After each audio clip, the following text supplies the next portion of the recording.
Chegamos no caderno 2 do Diário de Santa Faustina, gente. Já chegamos no caderno 2.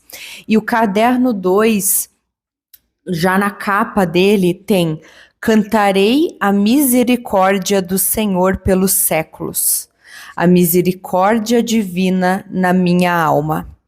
Então vamos para o caderno 2. Se você chegou até aqui, você já fez uma leitura muito boa do caderno 1. O caderno 2 já começa lindamente no tópico 522, em que ela faz uma poesia sobre a misericórdia do Senhor. Eu vou ler algumas estrofes. Cantarei a misericórdia do Senhor pelos séculos, diante de todo o povo, porque ela é o maior atributo de Deus e para nós um milagre sem fim. As entranhas da misericórdia de Deus foram abertas para nós, pela vida de Jesus, estendido na cruz. Não deves duvidar, nem desesperar, pecador, mas confiar na misericórdia, porque também tu podes ser santo. Duas fontes jorraram em forma de raios do coração de Jesus, não para os anjos, querubins ou serafins, mas para a salvação do pecador. Então, aquilo que a gente já vinha falando, né? Jesus é o Cordeiro perfeito e a sua paixão redimiu o mundo inteiro. Basta aceitar essa redenção, porque nós somos criaturas livres, assim como os anjos. Mas olha que coisa linda, não só ela citar as duas fontes que jorram em forma de raios do coração de Jesus para a salvação do pecador.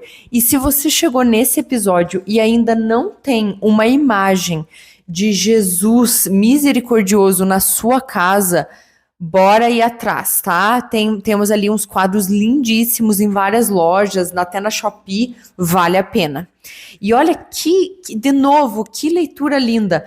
As entranhas da misericórdia de Deus foram abertas para nós, pela vida de Jesus estendido na cruz.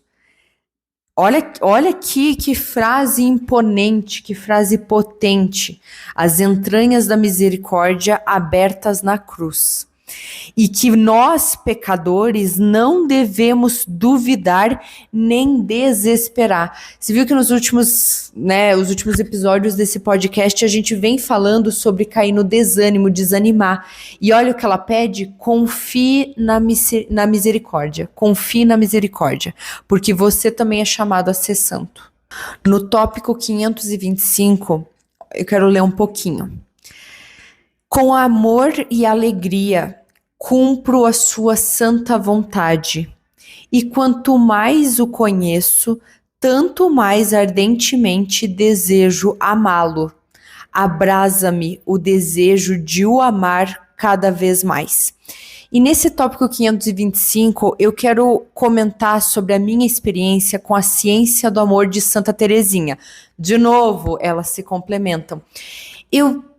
Eu li História de uma Alma e eu gostei muito, mas eu sentia que alguma coisa eu não entendia direito, apesar de ter achado que eu entendi quase tudo. E aí, um dia eu estava na missa e na minha oração particular com Deus, no meio da missa, eu falei o seguinte: meu Deus, eu quero te amar.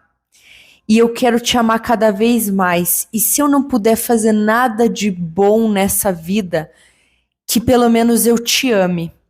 E naquele momento eu acho que eu finalmente entendi a ciência do amor de Santa Teresinha, que tem tudo a ver com o que a gente acabou de ler. Abrasa-me o desejo de o amar cada vez mais. Uma vez eu com muita vergonha, eu perguntei para Deus se eu amava a Deus. Eu perguntei para ele mesmo, porque eu falei: Deus, eu queria te amar, mas eu não sei se eu te amo. Eu vou ser bem sincera, eu não sei se eu te amo. Eu não sei de onde eu tirei coragem de abrir meu coração assim para ele. E você acredita que eu tive silêncio. A resposta foi silêncio. Na missa seguinte, eu senti um amor tão grande por Deus que eu falei, cara, eu te amo mesmo. Eu não sabia que não era da boca para fora. Parece piada, mas quem tá me ouvindo pode talvez se identificar. Às vezes a gente fala amar a Deus sobre todas as coisas, amar a Deus, ai Deus, eu te amo. Mas às vezes é da boca para fora, a gente não consegue sentir mesmo aquilo. E eu fiquei muito. Teve um momento da minha vida que eu fiquei chateada, porque eu achei que eu tava falando da boca para fora. E eu não sei da onde eu tirei coragem, que eu falei, Deus, desculpa incomodar. Mas assim, eu não sei se eu te amo. Eu queria te amar, mas assim, eu não sei se eu te amo de verdade ou se é da boca para fora. E Deus me respondeu na missa seguinte. Interessante, né? E eu realmente senti amor por Deus. E hoje eu sei que eu amo a Deus. E eu tive também esse outro momento, né, numa missa em que eu falei para Deus que eu queria amá-lo mais do que eu amo, porque eu acho que eu amo pouco e ele me deu esse dom, né? Porque por nós a gente realmente não faz nada. E eu tenho na minha cabeça que talvez ali eu tenha entendido a ciência do amor. Que quando Santa Teresinha fala nada mais do que o amor é necessário, se você nunca experimentou amor a Deus, conversa com ele numa oração particular e fala, Deus, olha, eu quero te amar, eu falo que te amo, mas eu não tenho certeza se eu te amo. Ou talvez eu pudesse te amar mais, então me dê esse dom. Me dê dons, virtudes para isso e me faça te amar. Me faça te amar. Eu quero isso na minha vida. Talvez você experimente uma situação como a que eu tive, que comprovou que eu amava a Deus, né? Mesmo que estivesse, de certa forma, silencioso, não transparecesse tanto. E aí eu fiquei pensando, gente, às vezes quando a gente comunga e a gente tem aquele momento com Deus, nada mais é necessário, né? E aí eu finalmente comecei a entender um pouco melhor Santa Teresinha e a ciência do amor. E eu achei que o tópico 525 tinha tudo a ver com isso. E tem uma história ainda mais interessante que eu quero compartilhar. Qual será a forma mais bonita de morrer? Não sei qual é a sua resposta. Talvez a resposta mais prática e correta dentro da devoção católica seja tentar morrer em santidade, arrependido dos pecados, se possível com os pecados confessados, tendo comungado Jesus recentemente, rezando um terço.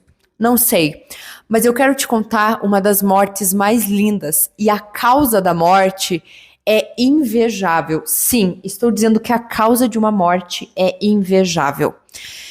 Você conhece as aparições de Nossa Senhora em Garabandal, na Espanha? Se você não conhece, vai procurar a história da Conchita e de Nossa Senhora em Garabandal. Inclusive, a Conchita, que foi uma das meninas que viu Nossa Senhora, chegou a visitar e se confessar com São Padre Pio. E foi, na verdade, graças à história que envolvia Padre Pio que eu fui ver quem era a tal da Conchita e eu descobri Garabandal. E tem uma história inacreditável, mas verdadeira lá e incrível. E desde que eu descobri esse ano essa história, ela anda comigo. Teve, né, as aparições de Nossa Senhora na região de Garabandal e teve uma família de outra cidade que queria muito ir para Garabandal, pedir um milagre para sua família, visitar, e enquanto estavam havendo as aparições. E eles convidaram um padre jesuíta chamado Luiz Maria Andreu. E falaram, padre, vem com a gente. Então, né, vai sobrar um lugar no carro, vamos ver, eu até quero ver a opinião do padre sobre essas aparições. E esse padre jesuíta, quando chegou em Garabandal, na região em que estava tendo uma aparição, ele também conseguiu ver Nossa Senhora, não só as meninas. E ele ficou assim em choque, extasiado, e ele revelou para a família que, olha, eu vi ela, eu vi a nossa mãe, eu vi a mãe de Deus, eu vi a mãe de Jesus Cristo. E aí ele ficou muito emocionado, eles terminaram a viagem e eles entraram no carro e voltaram. Quando eles foram parar para abastecer e ir no banheiro, eles foram chamar o padre e o padre havia morrido e estava sorrindo. E antes de morrer, a única coisa que ele falava era: Meu Deus, como ela é linda! Ela é linda, linda, linda.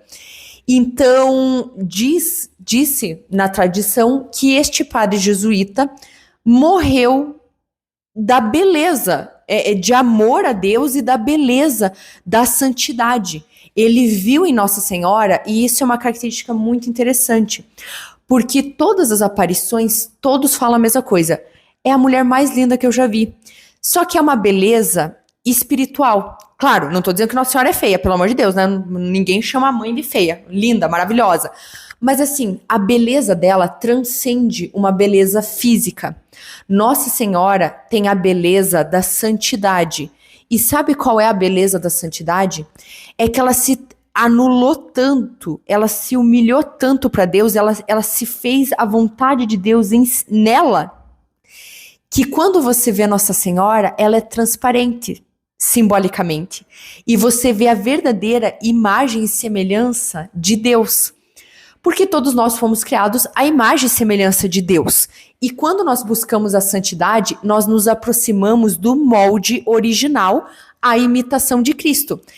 E quando a gente vai ler A Imitação de Cristo, História de uma Alma, o Diário de Santa Faustina, uma conclusão fica muito clara. A criatura que mais imitou a Cristo, a criatura que mais se aproximou do formato original da nossa criação, que era a imagem e semelhança de Deus, foi Nossa Senhora. Que Jesus não era criatura, né? Jesus está na Santíssima Trindade, ele é Deus Filho, ele é Criador. Mas de criaturas como nós, Nossa Senhora foi a que mais gabaritou a santidade. Então, a beleza que é tão falada de Nossa Senhora é quase ver um reflexo de Deus ali, porque ela se anulou por completo para Deus aparecer. Então, quando uma pessoa vê Nossa Senhora, como foi em várias aparições, incluindo este padre em Garabandal, ele está vendo um reflexo, uma nuvem ali, como se fosse a imagem de Deus. Porque nós não estamos prontos para ver. E ele achou tão linda aquela imagem, tão linda, linda, linda, que ele morreu de amor, de felicidade. Ele morreu de tanta beleza. Ele morreu de amor a Deus. E, sinceramente, eu acho que esse é o jeito mais lindo de se morrer.